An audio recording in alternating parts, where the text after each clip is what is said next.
अपनी जिंदगी को बदलो, जिंदगी को तब्दील करो। अगर वाकई सच्चा इश्क किया है तो कुर्बानी का जज्बा पैदा करो। अब्दुल्ला मुज़नी ने घर छोड़ा, लिबास छोड़ा, माल छोड़ा, जब सब छोड़ दिया, अब याद रखना दूसरा पार्ट, जब कुर्बानी कोई देता है ना हुजूर के लिए, फिर हुजूर उस पर कितना करम करते हैं उसको सुन ले। और बात इख्तिताम को पहुंचती है। मदद के तालिब हो ना, अभी मदीने मुनव्वरा से इमदाद के काफिले उतरेंगे, अभी अर्श आज़म से इमदाद के काफिले उतरेंगे। हुजूर से सच्ची वफा तो कर।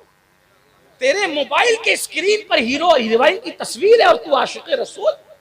अभी उठा करके पूछो कितने मोबाइल के अंदर है। हम जलील नहीं करना चाहते आपको, लेकिन अपना रिश्ता कमजोर हो गया हुजूर से, जिल्लत इसलिए है, वरना वो तो इतने करीम है। अगर पत्थर भी उनसे रिश्ता कायम कर ले तो हरम से सारे पत्थर निकाल के फेंके जाते हैं, लेकिन जो पत्थर उनके नाम पे नरम हो जाता है कयामत तक उसको इज्जत के साथ हरम में रखा।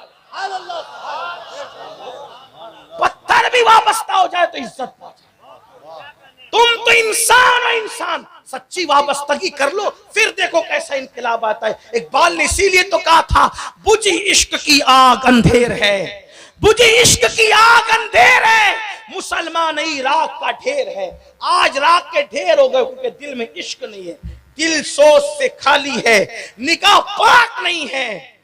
दिल सोच से खाली है, निगाह पाक नहीं है, फिर उस पर कि तू बेबाक नहीं है। अल्लाह अकबर। हमारी निगाहें तकद्दुस से जो है वो पाक नहीं, निगाहें औरतों को देखकर नापाक हो रही है, गंदे मनाजिर को देख के नापाक हो रही है, गंदी पिक्चरों को देख के नापाक हो रही है। आओ निगाहों में पाकी पैदा करो, दिलों में इश्क रसूल पैदा करो, फिर करिश्मा देखो, फिर करम देखो, फिर इमदाद का तरीका देखो, फिर इमदाद का अंदाज देखो। तो अब्दुल्ला अब सब छोड़ छाड़ कर मदीने मुनव्वरा जा रहे हैं। जब मदीने जाने लगे एक वसवसा आ गया, फितरी तकाज़ा, अब्दुल्ला तूने तो उनको सिर्फ दूर से देख के कलेमा पढ़ा था, तेरी उनकी मुलाकात कभी नहीं, और तू उनको देखने के लिए आ गया और घर छोड़ दिया, गांव छोड़ दिया, माँ छोड़ दिया, चचा छोड़ दिया। अगर अब्दुल्ला वो तुझे नहीं पहचानेंगे, ध्यान से सुनना, अब अस्ल उन्वान आपके दिलो दिमाग में खुदा बिठा दे, अगर अब्दुल्ला वो तुझे नहीं पहचानेंगे तो तेरा तो मुस्तकबिल ही तबाह होगा, तेरा तो कैरियर ही, तू कहां रहेगा, कौन तुझे पनाह देगा। अब्दुल्ला ने फौरन जिक्र करे, नहीं ऐसी कोई बात नहीं, छोड़, और अगर वो ना पहचाने तो मेरा काम तो यार से इश्क करना है, बाकी वो ना पहचाने तो उनकी अपनी बात है। मैं भीख मांग लूंगा मदीने में, किसी दरख्त के नीचे जिंदगी गुजार दूंगा, लेकिन अब तो उनका दामन नहीं छोड़ूंगा, क्योंकि वो छोड़ने वाली हस्ती ही नहीं है। क्यों? उनके लिए सबको छोड़ दो, उनके लिए सबको छोड़ दो, यही दीन है। इसीलिए तो हुजूर ताजुश शरिया कहते हैं नबी से जो हो बेगाना, नबी से जो हो बेगाना उसे दिल से जुदा कर दे, पिदर मादर बिरादर जानो माल उन पर फिदा कर दे।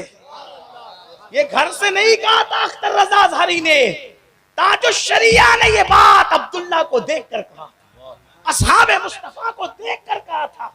इसलिए कि बरेली की बात घर में गड़ी हुई नहीं होती, बरेली की बात तो 1400 साल का इतने मजमुआ हुआ करता, चाहे दादा कहे चाहे पोता कहे, सबकी बात एक ही हुआ करती, पिदर मादर बिरादर जान माल उन पर फिदा कर दे।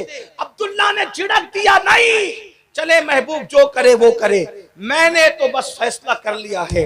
लेकिन अब वो पतलिया सा दुपट्टा ओढ़कर, पतली सी चादर लपेट कर जैसे ही मदीने मुनव्वरा में दाखिल होते, खुदा का करना आधी रात गुजर चुकी थी, मदीने वालों के दरवाजे बंद हो चुके थे, कोई बिस्तर पे सो रहा था, कोई मुसल्ले पे रो रहा था। अब्दुल्ला ने सोचा किसके घर जाऊं, ख्याल आया मुसलमानों की एक मस्जिद है जिसे मस्जिद नबवी कहते हैं, उसके दरवाजे 24 घंटे खुले रहते हैं। अब्दुल्ला चलो वही चल के बैठेंगे। अब मदीने मुनव्वरा में दाखिल हुए, इतनी ठंडी थी कि ठंडी से ठिठर रहे थे। वो माँ का दुपट्टा जो ओढ़ रखा था वो मदीने मुनव्वरा की सर्दी से बचने के लिए काफी नहीं था। सोचा कि चलो मस्जिद के कोने में जाकर बैठ जाएंगे, मस्जिद के कोने में जाकर बैठ जाएंगे। लेकिन जैसे ही हजरत अब्दुल्ला मस्जिद नबवी के अंदर दाखिल होते हैं, एक बंदे को देखा कि कोई उनका इंतजार कर रहा है, एक बंदे को देखा कोई उनका इंतजार कर रहा है।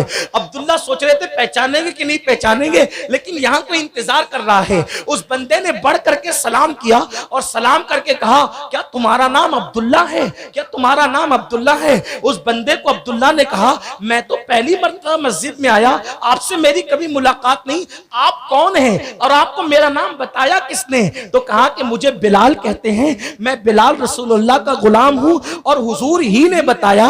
कहा कि मेरा एक गुलाम है, नौजवान है, मेरे इश्क में अपनी माँ को, अपने चचा को, अपने घर को, हत्ता के कपड़े भी उतार कर माँ का दुपट्टा ओढ़कर मदीना आ रहा है और मदीने में इतनी ठंडी है कि वो ठंडी बर्दाश्त नहीं कर सकेगा।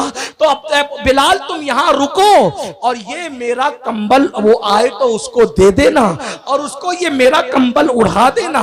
अब्दुल्ला की आंखें फटी के फटी रह गई कि मैं तो सोच रहा था कि मुलाकात होने पर वो मुझे पहचानेंगे कि नहीं पहचानेंगे, लेकिन ये कैसा महबूब है। मैं घर से निकला, इनको खबर थी, पेशे खबीर क्या मुझे हाजत खबर की है, और अपना कंबल दे गए। अब्दुल्ला कहते हैं उस सर्दी में मैंने रसूलुल्लाह का कंबल क्या बदन पे डाला, ऐसी खुशबू थी। अब इंतजार करने लगा, अब आएंगे, अब आएंगे। दिल की धड़कनें तेज हो रही थी, दिल का आलम जेरो जबर हो रहा था। ऐसे आलम के अंदर मैं इंतजार कर रहा था, अब आएंगे। बिलाल ने फजर की अजान पढ़ी, सहाबा किराम चाहे वो जौक दर जौक अपने अपने अंदाज से मस्जिद नबवी शरीफ में ऐसे आए जैसे शाम होते हुए परिंदे अपने घोंसलों की तरफ आते हैं, और मस्जिद नबवी भरने लगी। मैं दिल पकड़ कर इंतजार कर रहा था, वो कब आएंगे, किधर से आएंगे, कहां से आएंगे। लेकिन मैंने देखा जैसे ही बिलाल ने खड़े होकर तकबीर कही, हय्या अलस सलाह हय्या अलल फलाह की सदाए लाहौती नगमा गूंजा, वैसे ही वो आमिना का चांद जो है अपने हुजरे से खिरामे नाज करते हुए बेनकाब हुआ। मैंने चेहरा देखकर दिल पकड़ा, उसने अल्लाह अकबर कहकर कुरान शुरू किया। अब आप अंदाजा कर सकते हैं, आपके बिहार का, किसी बंगाल का, यूपी का, महाराष्ट्र का कोई अच्छा कारी जब कुरान पढ़ता है झूमकर तो कितना कैफ तारी होता है। जब कारी कुरान पढ़े तो मंजर क्या होता है, जब साहिब कुरान खुद कुरान पढ़ते होंगे उस वक्त कुरान पढ़ने का और कुरान मुकद्दस की तासीर का अंदाज क्या होता होगा। बिल अब्दुल्ला कहते हैं नबी ने कुरान पढ़ा, मैं तो कैफ और मस्ती में झूम रहा था। नमाज के बाद मेरे आका मुसल्ले पर बैठ गए, असहाब की तरफ मुंह करके, काबे की तरफ पीठ करके। अब मैंने सोचा बात कैसे शुरू करूंगा, अपना तारुफ कैसे कराऊंगा। तो हुजूर ने सब तरफ, चारों तरफ देखा और मुझसे पूछा, मेरी तरफ मुखातिब हो के, अब्दुल्ला कैसे हो? अब्दुल्ला, मैं तो हैरान था कि मैंने सोचा कि बात कैसे शुरू करूं, ये तो मेरी तरफ मुतवज्जे हैं और मुझे प्यार दे रहे हैं। और फिर का अब्दुल्ला, माँ छोड़ के आए हो ना, चचा छोड़ के आए हो, घर छोड़ के आए हो, घबराना नहीं, अब तुमने यही रहना, यही तुम्हारी जगह है। अब अब्दुल्ला वही रहते रहे। अब्दुल्ला को गोया के वीआईपी कोटा मिल रहा था। असहाबे रसूल का मामला और था, अब्दुल्ला का मामला और था। क्यों? एक दिन अब्दुल्ला ने जोर से कहा अल्लाहु अकबर। मस्जिद में जोर से जिक्र करने की ममानियत थी उस वक्त, किसी वजह से फारूक आजम ने खूब डांटा अब्दुल्ला को। यहाँ लोग दूसरे तिलावत कर रहे हैं, इबादत कर रहे हैं, तुम चिल्ला के जिक्र करते हो। बहुत डांटा, इतना डांटा कि पहली बार डांट पड़ी तो बिल्कुल भर गए। सोचा कि आज मैं हुजूर का सामना नहीं करूंगा, अगर सामना किया तो रो पड़ूंगा, और रो पड़ूंगा तो फिर उमर की शिकायत करनी पड़ेगी। मैं एक पिलर के पीछे जाके बैठ गया, हुजूर को आज देखना नहीं है, देखूंगा तो रो पड़ूंगा। हुजूर आए, मिंबर पर खड़े हुए, जैसे ही खुतबा शुरू किया, बेचैन था, देखे बगैर चैन नहीं आता। जैसे ही मैंने पिलर से सर निकाल करके देखा, आंख पड़ी उन पर और फूट फूट के रोने लगा। हुजूर के कानों में जब आवाज पहुंची ना, तो अल्लाह के रसूल अलैहि सलाम ने खुतबा रोक दिया। कौन रो रहा है?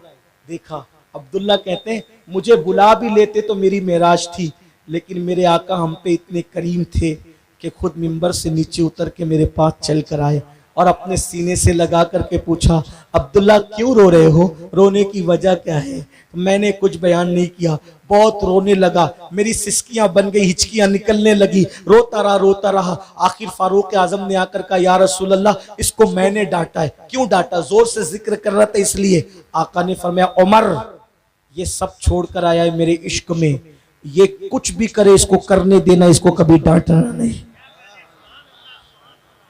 इश्क वालों को ये इनाम दिया जाता है। एंड होती है गुफ्तगू, खत्म होती है जब जंग तबूक का मौका आया। सच्चा इश्क करने वालों को इनाम क्या मिलता है? जब जंग तबूक का मौका आया, सारे सहाबा चले, सबको चलने का हुक्म था, अब्दुल्ला भी चले, अब्दुल्ला इब्ने मसूद। अब इस रिवायत को, अब तक के हजरत अब्दुल्ला की रिवायत अब्दुल्ला से चल रही थी, अब ये रिवायत इब्ने मसूद से है। अब्दुल्ला इब्ने मसूद कहते हैं, तबूक में हम पहुंचे, एक रात मेरा दिल बेचैन हुआ तो मेरे दिल ने चाहा कि रसूलुल्लाह से मुलाकात करूं। मैं अपने खैमे से निकला, हुजूर के खैमे पे गया तो हुजूर नहीं थे। सिद्दीक अकबर के खेमे में आया, वो भी नहीं थे। फारूक आजम के खेमे में आया, वो भी नहीं थे। मैं घबराया, अल्लाह खैर करना, ना रसूलुल्लाह खेमे में, ना सिद्दीक खेमे में, ना उमर खेमे में। मैं दौड़ा इधर उधर तो मैंने देखा मशअल जल रही है और एक जगह भीड़ इकट्ठा है। मैं दौड़ के वहां पहुंचा तो क्या देखा, किसी का इंतकाल हो चुका था। मैंने कहा किसका इंतकाल हुआ? तो सहाबा ने कहा अब्दुल्ला का इंतकाल हुआ। अब्दुल्ला का? वो अब्दुल्ला जो सब छोड़ कर आए थे, जवानी में चले गए? हाँ चले गए। उस वक्त सहाबा कह रहे थे, आका मदीने का दस्तूर है कि जो इंतकाल करता है उसके रिश्तेदार उसको गुस्ल देते हैं। हुजूर इसको गुस्ल कौन देगा, इसका तो कोई रिश्तेदार नहीं। तो आका ने फरमाया इसको अबू बकर उमर गुस्ल देंगे। इश्क वालों को इनाम क्या मिलता है? सिद्दीक को फारूक ने गुस्ल दिया। गुस्ल देने के बाद दोनों कब्र में उतर गए। जब उतरे तो सरकार अलैहिस्सलाम ने फरमाया बाहर आ जाओ। सहाबा ने कहा हमारे माँ बाप आप पे कुर्बान आका, जो रिश्तेदार गुस्ल देते अक्सर वही तो कब्र में दाखिल होने के लिए जो है वो लिटाने के लिए दाखिल होते हैं। आका फरमाते बाहर आ जाओ, इसलिए कि अब्दुल्ला को मैं अपने हाथ से उसकी कब्र में लिटाऊंगा। और फिर सुनियो, लोगों की कब्र में बाद में आते हैं, आशिकों की कब्र में तो लिटाने भी तशरीफ ले आते हैं, जनाजे में भी शरीक होने आ जाते हैं। उनके करम की बातें कोई इश्क करके तो देखे। सच्ची सच्ची बात यह है, हमने सिर्फ दावे किए हैं, हमने सच्चा इश्क नहीं किया। मेरी कौम के जवानों, सबसे प्यार कर चुके, सबसे इश्क कर चुके, उनसे भी करके देखो। सबके लिए रो चुके, उनके लिए भी रो के देखो। हुजूर ताजुश्शरिया कहते हैं, रो चुका यूं तो मैं औरों के लिए खूब मगर, रो चुका यूं तो मैं औरों के लिए खूब मगर, अपनी उल्फत में रुलाओ तो बहुत अच्छा हो। सबके लिए रो के देखा है, कभी उनके लिए भी रो के देखो। सबसे वफा करके देखा है, कभी उनसे ही वफा करके देखो। सबको कुर्बानी देकर देखा है, उनके लिए भी कुर्बानी दे के देखो। सबके लिए कुछ ना कुछ छोड़ के देखा है, जरा उनके लिए भी कुछ छोड़ के देखो। आका फरमाते हैं अबू बकर उमर बाहर आओ, मैं खुद इसकी कब्र में उतरूंगा, अपने हाथ से इसको दफन करूंगा। अब्दुल्ला इब्ने मसूद कहते हैं मैंने देखा अल्लाह के रसूल उनकी कब्र में उतरे और अपनी बाहों में अब्दुल्ला को लिया, और लेने के बाद मैं देख रहा था मिशअल जल रही थी और उसकी रोशनी में रसूलुल्लाह का नूरानी चेहरा अल्लाह अकबर शुआएं बिखेर रहा था। अब्दुल्ला की कब्र में हुजूर खड़े थे, अपने हाथ से हुजूर ने कफन हटाया तो अब्दुल्ला का चेहरा बेनकाब हो गया और मैंने देखा उस रोशनी में, मशअल की रोशनी में हुजूर की आंखों से आंसू निकलकर दाढ़ी पर आए और बालों से निछावर होकर अब्दुल्ला के चेहरे पर मोतियों की तरह जमने लगे। उस वक्त मैं अपना दिल पकड़कर रश्क कर रहा था। इब्ने मसूद कहते मुझे कभी किसी पे रश्क नहीं आया, लेकिन उस दिन मैं रश्क कर रहा था, ए अल्लाह काश इस अब्दुल्ला की जगह मरने वाला अब्दुल्ला इब्ने मसूद होता तो कितना अच्छा होता। हुजूर कब्र में उतार रहे हैं, कोई कब्र में नमाज ले जाएगा, कोई कब्र में जिहाद का सवाब ले जाएगा, कोई कब्र में रोज़ों का सवाब ले जाएगा। ऐ अब्दुल्ला तुझ पर मेरे माँ बाप कुर्बान, तू अपनी कब्र में अपने कफन में नबी के आंसुओं को लेकर के जा रहा था। रसूलुल्लाह के आंसू अब्दुल्ला के चेहरे पे जम रहे थे और फिर मेरे आका ने उनके लाशे को आसमान की तरफ उठाया और उठाने के बाद फरमाया ए अल्लाह तू गवाह रहना कि मेरे सहाबा में मेरा ये वो सहाबी है जिसने मुझे कभी नाराज नहीं किया। मौला मैं गवाही देता हूँ कि मैं इससे राजी हूँ, तू भी इससे राजी हो जा। तब सहाबा की चीखें निकल गई कि जो हुजूर के लिए कुर्बानियाँ देते हैं उनको रसूलुल्लाह कितना नवाजते हैं। ऐ मेरी कौम के जवानों, मुझे खुशी है आज मैं भागलपुर के ज़िला में पहली बार आया। आपने बहुत मोहब्बत दी, बहुत प्यार दिया, बहुत उल्फत दी, बहुत इज्जत की, लेकिन मैं खुशी खुशी खुशी अपना दामन भर कर ले जाऊंगा खुशियों से, इसलिए कि अगर आप अच्छा खाना खिलाओगे मुझे ज्यादा खुशी नहीं होगी, इसलिए कि माँ और बीवी के हाथ के खाने से अच्छा किसी का खाना नहीं होता। ये बोलकर जा रहा हूं बिहार में कितना भी बड़ा लिफाफा दोगे, मेहनत की कमाई से बढ़कर किसी पैसे की अहमियत नहीं होती। मुझे अगर खुश करना है तो आज से अहद कर लो, सर्दी हो या गर्मी, बारिश हो या तूफान, मौत हो या शादी, आज के बाद कभी नमाज तर्क नहीं करोगे। बोलो अपने नबी के नाम पर ताफ़ुज़ नामों से रिसालत के लिए आए हो, क्या हाथ उठाकर ये वादा करते हो कि आज के बाद कभी नमाज तर्क नहीं करोगे? कितने लोग हैं जो अपने नबी के नाम पे नमाज पढ़ने का आज से वादा करते हैं? हाथ उठाकर अपने नबी को दिखाओ, अमीनुल कादरी को नहीं बल्कि अपने नबी को दिखाओ। गुलामी रसूल में मौत भी कबूल है का नारा लगाने वालों, मुझे बताओ आज से मस्जिद भरो तहरीक शुरू करोगे कि नहीं करोगे? बोलो नमाज की पाबंदी करोगे कि नहीं करोगे? हाथ उठाओ ताकि हुजूर गवाह हो जाए, आसमान के फरिश्ते गवाह हो जाए, जिब्रील और मिकाईल गवाह हो जाए, अल्लाह और रसूल गवाह हो जाए। हाथ उठा करके वादा करो, बोलो अल्लाह आज से हम वादा करते हैं कि हर नमाज को पाबंदी के साथ पढ़ेंगे। ए अल्लाह, वादा करना हमारा काम था, इसकी लाज रखना तेरे कर्म पर है। एक आखिरी बात अर्ज कर दूं, आखिरी कहने चला था, आखिरी अर्ज कर दूं। गरीब नवाज के मलफूजात में एक बात मैंने देखी, गरीब नवाज के कदमों के मलफूजात, गरीब नवाज के मलफूजात में मैंने एक बात देखी कि गरीब नवाज बयान कर रहे थे, खिताब फरमा, आपका बयान जहन्नम पे हो रहा था, जहन्नम पे, जहन्नम का अजाब बड़ा खतरनाक है। एक जवान खड़ा हुआ, हजरत मैं जहन्नम से बचना चाहता हूं, आप चाहते हैं कि नहीं चाहते? बहुत ढीला ढीला, जहन्नम से बचना कौन कौन चाहता है? माशाल्लाह, पता है ना भाई जहन्नम क्या है? पता चला कि जहन्नम भी नहीं पता है। सोचते होंगे कि चले कोई बहुत अच्छा खूबसूरत सा कमरा है, मौलवी जबरदस्ती हमें बचने की बात करता है, तो ऐसी बात नहीं है, बहुत खतरनाक जगह है जहन्नम, अजाब की जगह है, उससे बढ़कर अजाब की जगह कोई नहीं। तो गरीब नवाज सरकार ने फर्क से उस नौजवान ने कहा, हजरत मैं जहन्नम से बचना चाहता हूँ, लेकिन इतना सारा अमल नहीं करना चाहता, मुझे कोई एक बात बताए जिसपे मैं अमल करूं, जहन्नम से बच जाऊं। गरीब नवाज कहते हैं, बेटे दाढ़ी रख ले, तू जहन्नम से बच जाएगा। क्या बताया, क्या फरमाया? दाढ़ी रख ले, बोलो क्या फरमाया? दाढ़ी रख ले, जहन्नम से बच जाएगा। अब वो जवान था, जवान लोग जल्दी किसी की मानते नहीं, गरीब नवाज की नहीं मानते, हमारी क्या मानेंगे? वो तो मुंह ही चलाना जानते हैं। कहा हजरत मेरे समझ में नहीं आ रहा है कि सिर्फ दाढ़ी रखने से, बाल बढ़ा लेने से चेहरे कोई जहन्नम से बचेगा? तो हमारे बुजुर्गों ने क्या कहा, जैसी अकल वैसी बात, जैसी अकल। आपने कहा बेटा तूने लैला मजनू की कहानी सुनी है, लैला मजनू की दास्तान सुनी है? कहा जी हुजूर सुनी है। ये वाकया सुना है कि एक दिन मजनू लैला लैला करते करते जंगल गया, बेहोश पड़ा रहा, कई दिन तक पड़ा रहा। उसके दोस्तों को पता चला तो दोस्त उसको ढूंढने निकले तो देखा जंगल में मजनू बेहोश पड़ा है। पानी मुंह पे डाला, पानी पिलाया, होश में आया, क्या वका लैला, क्या बात है लैला, क्या बात है, लैला ही लैला करता रहा। तो कहा कुछ खाएगा भी? कहा हाँ बहुत भूखा हूँ, खिलाओ। कहा दुआ कर, शिकार करते हैं, कुछ लाते हैं, भूनेंगे, खाएंगे, मजे लेंगे। थोड़ी कोशिश की दोस्तों ने, मुखलिस थे, नियत अच्छी होती है तो मदद आ ही जाती है। थोड़ी कोशिश की तो हरन का बच्चा हाथ लग गया, हरन का छोटा खूबसूरत सा बच्चा लाए। कहा चलो मजनू का दिल बहलाएंगे। कहा मजनू हम इसको ज़बा करके कबाब बनाएंगे, सब मिलके दोस्तों साथ में खाएंगे, लेकिन ज़बा तुम करोगे।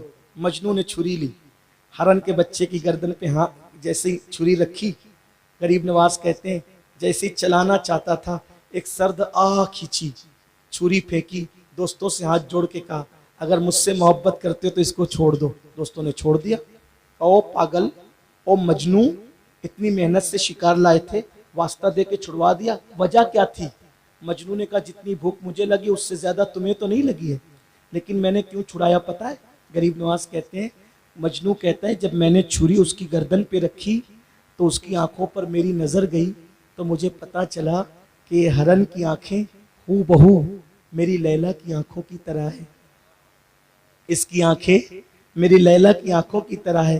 अरे जिसकी आंखें मेरे महबूब की आंखों की तरह हो, मैं उसकी गर्दन पे छुरी चलाकर उसको कैसे कत्ल कर सकता था, इसलिए मैंने उसको आज़ाद करा दिया। भूख बर्दाश्त कर लूँगा, लेकिन जिसकी आंखें लैला की आंखों की तरह हो उसकी गर्दन पे छुरी नहीं चला सकता।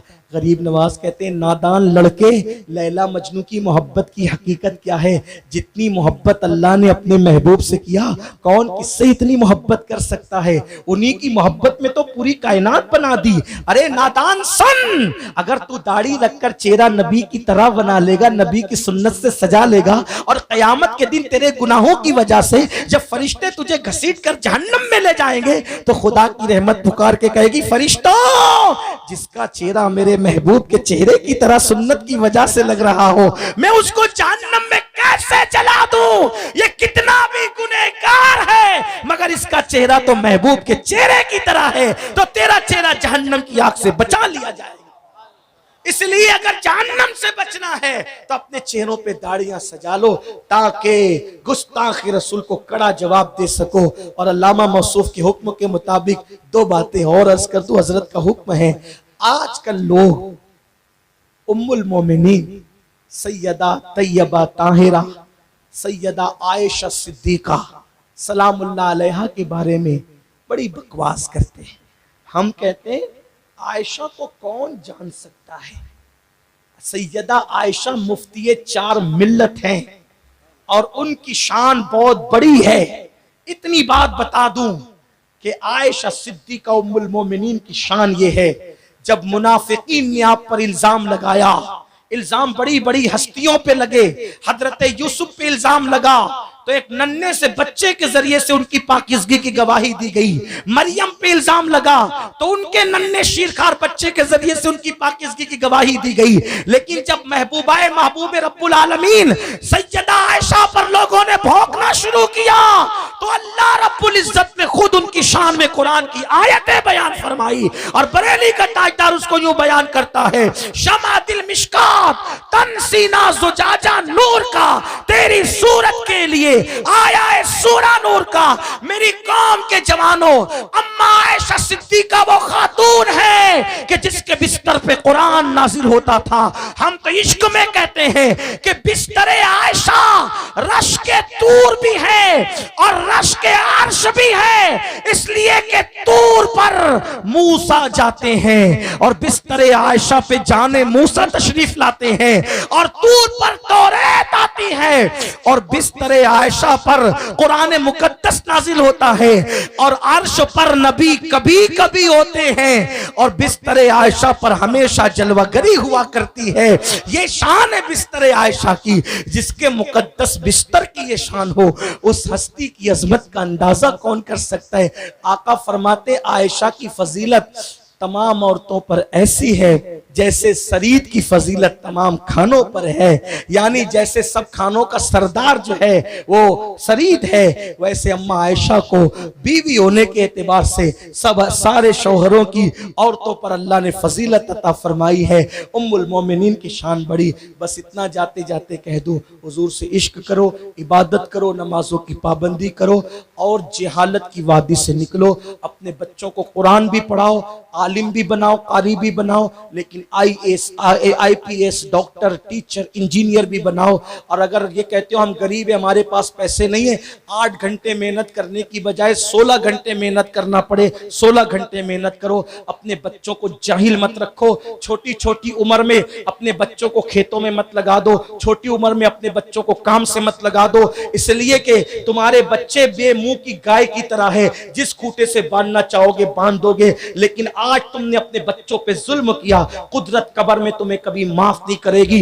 बच्चों को छोटी उम्र में काम से मत लगाओ, बल्कि उनको पढ़ने की उम्र में पढ़ने दो, और बहुत पढ़ने दो और आगे बढ़ने दो। सिर्फ 10 साल अगर एजुकेशन पे मेहनत कर लोगे, इंशाअल्लाह पूरी दुनिया का मुस्तकबिल हमारा होगा। रसूलुल्लाह ने जो इनकलाब बपा किया था 23 साल की कलील मुद्दत में, वो इल्मी इनकलाब था। हम भी इल्म की दुनिया में तवज्जो करें और मेहनत करें। हमारे महारेरा के सादात ने, महारेरा के बुजुर्गों ने ये नारा लगाया, आधी रोटी खाएंगे, बच्चों बच्चों को पढ़ाएंगे। इसलिए अगर आधी रोटी खाना पड़े आधी रोटी खाओ, भूखे रहना पड़े भूखे रहो, लेकिन अपने बच्चों को आला तालीम दिलवाओ। 10वीं 12वीं पर रुक मत जाओ, बल्कि से आला तालीम दो। मैं अपनी बहनों से भी कहता हूं, मेरी माओ और बहनों, तुम्हें मेहनत करना पड़े करो, मजदूरी करना पड़े करो, लेकिन अपने बच्चों को जाहिल मत रहने दो, इल्म की तरफ पेशकदमी करो। अल्लाह सबके हाल पे रहम फरमाए। गुफ्तगू के दरमियान कोई गलती हो अल्लाह माफ फरमाए।